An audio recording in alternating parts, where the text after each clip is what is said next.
The Yarn Bazaar. So, Shripat ji, how do you define sustainable fashion and why do you think it's very crucial in today's world? Nice question. For me, sustainable fashion in like a nutshell is basically manufacturing, creating, designing clothes that basically maximize the environment or society benefits and minimize the impact they have on the same. So sustainable fashion for me in a nutshell is that in detail it would actually start definitely at the source of how the crop is grown, where the crop is grown, through its entire supply chain and life cycle till the disposal of the garment. That is the true life cycle of how a sustainable fashion garment should be measured. So that is how I would define sustainable fashion. And why is it crucial in today's world? Definitely, as you know, you're in Bangalore, I'm in Mumbai. We here have now of late been having water cuts. I know you have been having water cuts. We have power cuts. So global warming is an issue that everyone is aware of. There's no point on stressing on that. So with these kind of environmental and ecological issues that are coming up, and knowing that textile is, you know, probably the second largest contributor to pollution, it is but natural to switch over or start searching or try to find a sustainable alternative for basically environment protection, right?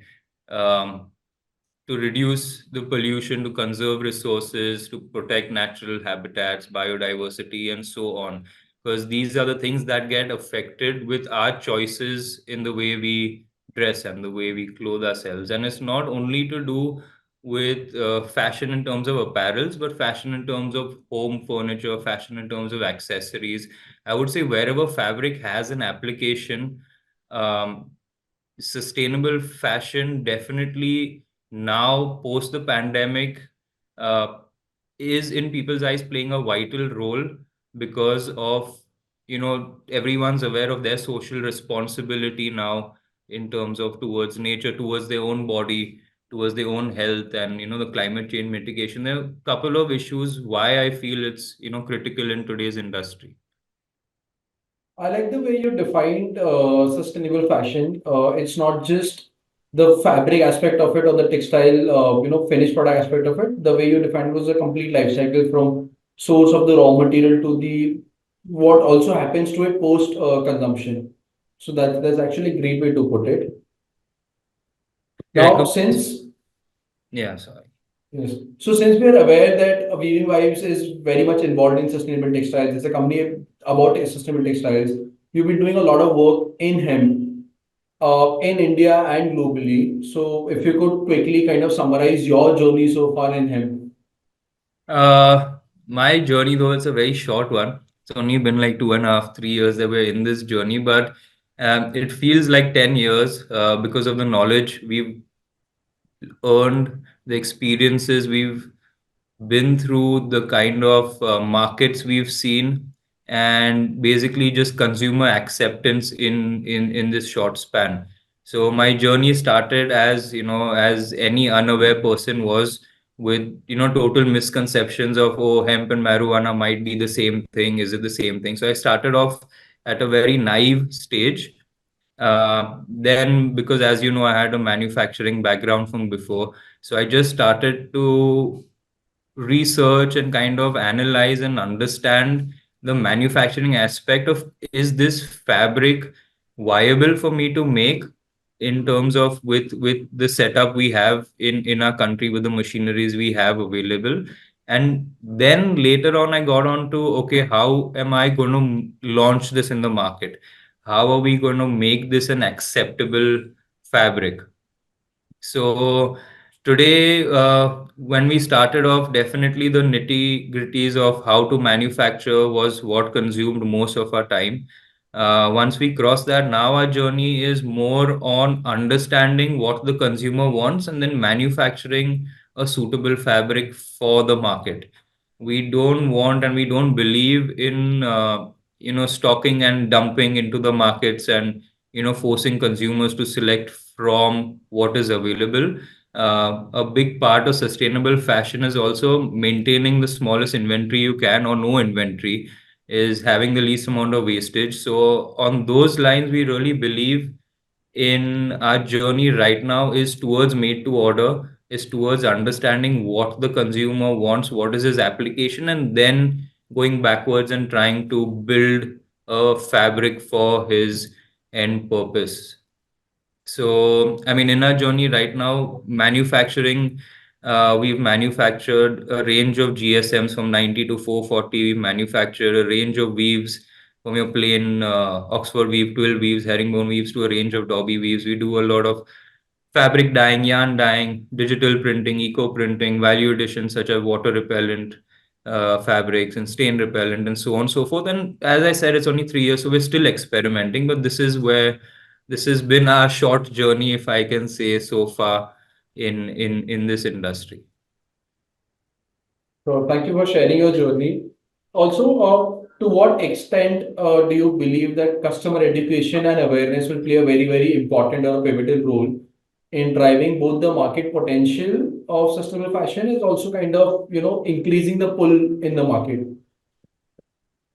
I mean, that's all that there is, right? Market awareness and consumer awareness and consumer educate. Like I started also, like I just mentioned a few minutes back, right? Like I myself didn't know the difference between hemp and its counterpart. And then I had to educate myself. Now, because I was interested, I got onto Google. But in terms of the larger population, they are not going to spend that much time in kind of getting into the details of whether it is. You as a brand have to kind of give them that education. You as a brand have to tell them why is it that you're doing this, and why is it that you as a consumer should adopt what we're doing.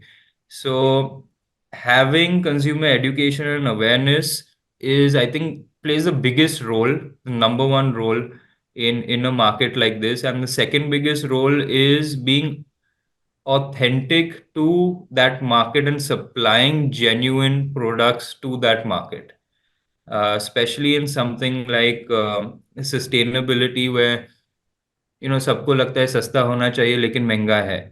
So you're already losing half of the people over there in that education awareness कि महंगा क्यों है और आपको क्यों फिर भी क्यों लेना चाहिए. So I think it's a complete journey. It's not something that I can even put number of years to ki, this is when it'll happen. But it's something that we all are working on. Governments in India are working on. We have seen CBD and varieties of CBD being accepted under Ayurveda. And Himachal, Uttar Pradesh are now cultivating hemp crops. So as these things keep growing, and global countries are accepting hemp in all its forms. So as this kind of domino effect starts taking place, I don't think we will be far behind in adopting and playing this role. But coming back to education and awareness, I think that's number one. That's something that any brand in the field of sustainable fashion by nature has to do. There's no other way of getting yourself out there. Right. I also see that you're very active on LinkedIn and you do a lot of this customer awareness or market, understanding regarding these kind of products. I've seen a lot of your posts where you've spoken about how large brands that we all know, we've grown up looking at, are using hemp also in, their product range. Correct. So I think that the game over here of education and awareness will come with the big players. They have those eyes on them daily, monthly, weekly. They have those views. They are the people who through one video can reach more number of people than all of us collective will sit here and reach. So today when an Under Armour, Muji or Superdry or Raymond or CR Arms or anyone gets into the bamboo and hemp sphere, is when the normal public at the grassroots level. I mean, grassroots level, as in I'm saying, even if you go to tier two, tier three cities, everyone knows about linen. They're all aware about Right. linen. You go to tier three cities, they want to buy linen for their wedding. That's how much they're aware of not only how valuable the fabric is, how great the fabric is, and how prestigious it is. So that's why it's used for the. So here, this is where we need to spread awareness of hemp also, as it has similar qualities, I would say much more sustainable qualities than hemp has. So how is it going to reach these people? How are they going to get to know of these qualities? Is just by education and awareness. And it's when these big brands come in and propagate and kind of advertise the benefits of the fabric, health benefits of the fabric, not the fabric as it Right. is, health benefits of the fabric, not only health benefits to the human being, but to nature. It works both ways.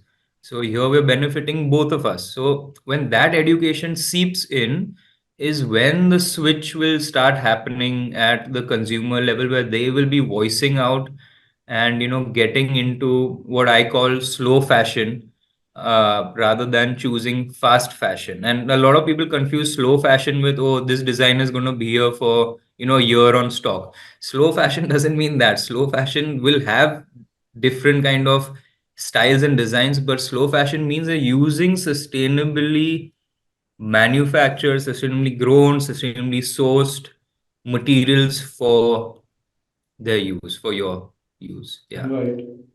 Also, since we know that Weaving Vibe does, business globally or selling textile fabrics Yeah. to a lot of countries in the world, how do you or how have you seen the market potential for sustainable fashion vary across different regions globally? Yeah, so again, touching on the previous question, this all comes down to two things. One is education in the consumer, the awareness the consumer has. And second, I would say, is the how well the economy is of the countries, where the citizens. Because, see, like I said again, it is important right now. Why I speak on economy is because it is an expensive fabric. Just because of the scarce amount of cultivation of the crop and the high demand, there's skyrocketing prices. Like you and me both know, even if you convert 30% of all the land used to grow cotton in India for just hemp, prices will trickle down. It is just that there is such control or short amount of cultivation is why it's expensive. So hence you have the Scandinavian countries, you have Europe, you have America, you have countries where per capita income growth of individuals is higher, where awareness in those individuals is higher. A, because hemp in all its form has been legalized a few years before. That education, that awareness has been going on since 2012, since 2014, since 2016. That has built, and now those countries or those markets are looking for these fabrics.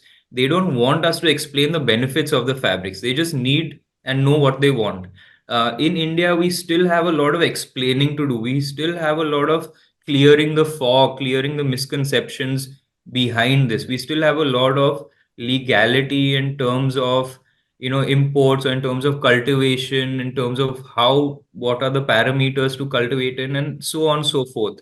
So it's just a matter of time that we work on this, and India will compete globally with all the Scandinavian, with all the European, with all the American countries. But yeah, they are a bigger market today, solely based on their spend power and the awareness behind what sustainable fashion means to them and to the environment. So then I think it'll be fair to say that geographically there are certain areas which are more mature in terms of having a better awareness about sustainable fashion or maybe being more environmental friendly or pro environment. Number two, having a higher purchase power.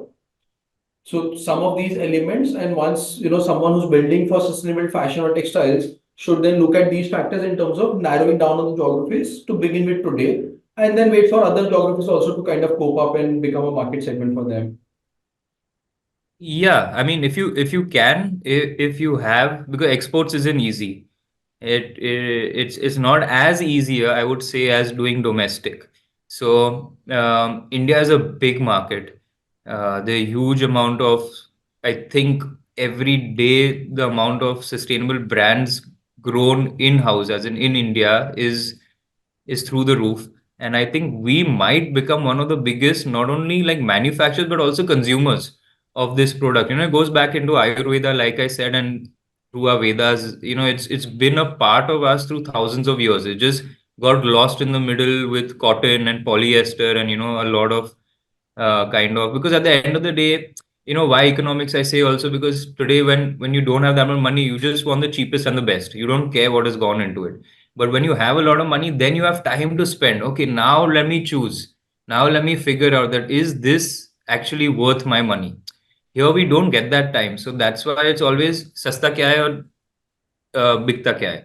That's what we want to push.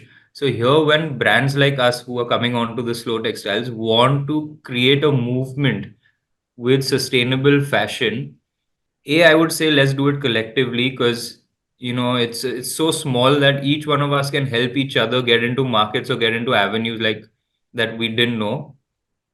And B, I feel that now is a time because there's a global movement happening in the same, and we should not um, be left behind per se, because we have great potential not only in terms of manufacturing, but a lot of skilled labor is here, in terms of handlooms and weaving, hand spinning, also in terms of value addition. The kind of eco prints we do, the kind of natural dyes we work on is I think one off in the world. So I think I answered the last takeaway piece right now, but That's yeah, but I okay. feel, yeah, just to conclude that, yeah, different regions do have different markets based on just those two reasons, awareness and Right. financial spend power. Yeah. Sure. And finally, I have a fun question for you. So Hmm. let's say if sustainable fashion were to be a superhero, Ah. what it would its superpowers be, and what or how would it save the world of fashion from, say, its less friendly counterparts? Yeah. So if sustainable fashion were a superhero, its superpowers would be at a snap of a finger to turn anyone's garment into a sustainable garment.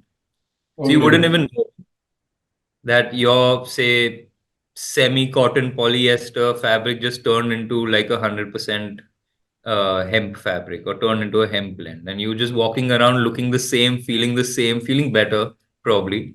But yeah, that would be my superpower, because that would be easier to change people than to convince them to buy right now. So just be free, and with a snap of a finger, I would like that superpower would be cool. That's a great one. Yeah. Thank you so much. Thank you, Prateek. It was awesome. I'm great that the Yarn Bazaar. I always wanted the Yarn Bazaar to somehow enter sustainability, either selling yarns or doing something or the other. And I see that you're all are really like working in different avenues in sustainability. Also, like today with the Slow Textile podcast. Uh, I know you also feel really strongly about sustainability, but is someone has to start somewhere, and I'm happy you did with this, and I hope it goes into thousands and thousands of episodes in the future. Thank you so much. Awesome. See you.